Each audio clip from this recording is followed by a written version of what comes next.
Hello, everyone. Welcome back. I'm Marlise. And I'm Elyse. And this is Megxit Part Deux. Deux. Oh, boy. Well, the Queen and Buckingham Palace released simultaneous statements. Okay, the Queen was very gracious, and she said that she recognizes the scrutiny they've been under. She supports their wish to lead a more independent life and tells everyone that they will always be much loved members of her family. Then Buckingham Palace released a statement. Ba-bam! And they basically said, "You're done." They said, "You are no longer working members of the royal family. You are no longer going to be on the public payroll. You are no longer going to have the HRH. They will no longer be Her Royal Highness, His Royal Highness." They thought they were just going to like divide their time and do a little bit here, a little bit there, but I think this was a clean cut. It was you're in or you're out. That was it. The Queen of Buckingham Palace played good cop, bad cop. Well, I think the Queen came out really well. Yes. Because she came out very graciously Yes. and very loving, and Buckingham Palace can take the fall. And I just want everything to work out well. It's like me with Brexit. I just want it to work out well for everybody. And at the end of the day, it's going to work out well. Listen, will. like you said so eloquently last week, is Harry and Meghan are going to come to America and they're going to fall into a tub of butter. Into a tub of butter. They are not going to be hurting. So word has come out that the two brothers, Prince Harry and Prince William, have been drifting apart and there's been a rift in their relationship. That's right? rough. They were very close. So not only is Harry leaving that relationship with his brother, he's leaving his family, his grandmother, everything that he knows. He's saying goodbye to, essentially. We know they're going to come back and be able to visit and stay. But it does seem like such a severe break, doesn't it seem? It does. It feels sad? like a divorce or something. It does feel like a divorce. Or This abdication, as you said. A lot of people are comparing it to Wallis Simpson and Edward VIII because it's the last time an American divorcee has married into the royal family, and now there's an abdication of sorts. He's abdicating, they're abdicating their royal duties in favor of this independent life that they want in Canada. Look what came out of that with Wallis Simpson. We got the Queen. We got the Queen. We always said we might not have gotten the Queen if Edward if he had stayed there. Exactly. We always say the British public have an American to thank for the longest reigning monarch in British history. Just saying. You're welcome. Another thing that came out is Harry and Meghan are going to pay back the £2.4 million that taxpayers shelled out for the renovations of Frogmore Cottage. Well, I think this was sort of a cri de coeur of the British public, because they had just caught a little heat for spending this anyway, and now they just said, "Oh, we'll pay that back." And I don't think they're going to have a problem paying that back. Prince Harry is well off. He inherited from his mother. The Queen Mom left him some. So he's inherited. And Meghan had an income in her and own Meghan had her own wealth coming into the marriage as well. I think they're going to be okay. They'll be fine. Plus, like you said, the brand. So let's talk about the brand. They can no longer use the HRH, but they did not take away the Duke and Duchess of Sussex title. They still have that title, but I guess it's called being styled the HRH. Yes. Her Royal Highness, His Royal Highness. Right. They did strip that from Diana when there was a divorce, and they offered, I guess there were talks about giving it back after she died. Oh, I did not know but that. But the Spencers refused. Really? Yeah, I read up on that today. Because here are Diana's two sons, and one is straight toe-the-line duty, and the other one is more the rebel. And they were aspects of her character, so it's a little interesting. I've read a lot of people's opinions about this. So let's talk about that, because we do have some tweets that we want to share from people, comments. You've spoken to people, and we've read a lot of things. What are people saying, basically? And we've talked to our British friends. Yes. Because we want to know what people are saying there. Exactly. Here we are in America with all of our opinions. With our opinions. But what I find interesting is the opinions are as divided as today's political climate. Oh, they are. It really is. It's Harry and Meghan side, or it's the Queen and the British monarchy side. There's no like in between. Here's a few comments and tweets that we've read on the internet.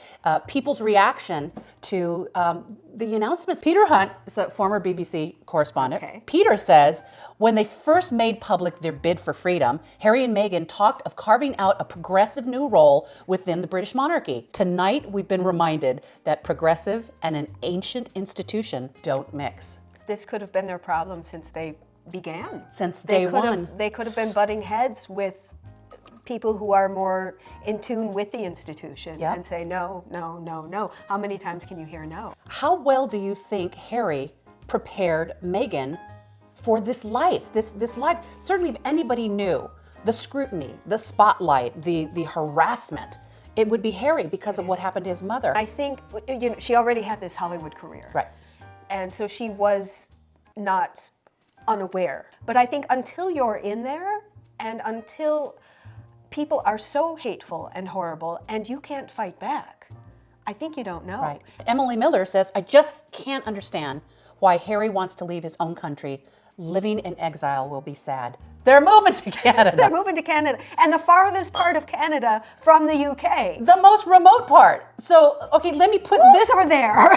Okay, so there was an Anglophile Channel fan that wrote and made an interesting point, which is we live in the digital age, right? So Harry and Meghan being scrutinized, all the racist, hateful comments, they're moving to Canada. Canada.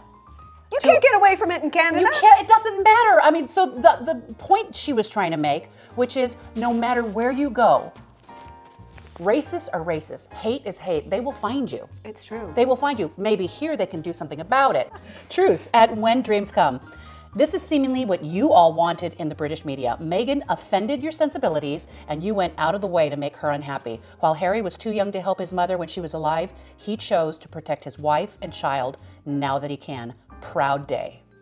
And that's a great point. I've heard a lot of people saying that they were thankful they escaped. This is a young father trying to protect his family. He loves his wife. He loves his child. If he wasn't getting the kind of support and protection that he needed from the firm, well, he had no choice but to leave. Another statement in the Buckingham Palace release today was Harry will relinquish his military appointments and status as a Commonwealth Youth Ambassador. That's a big ouch. Well, Buckingham Palace seems to really lay down the rules. They did.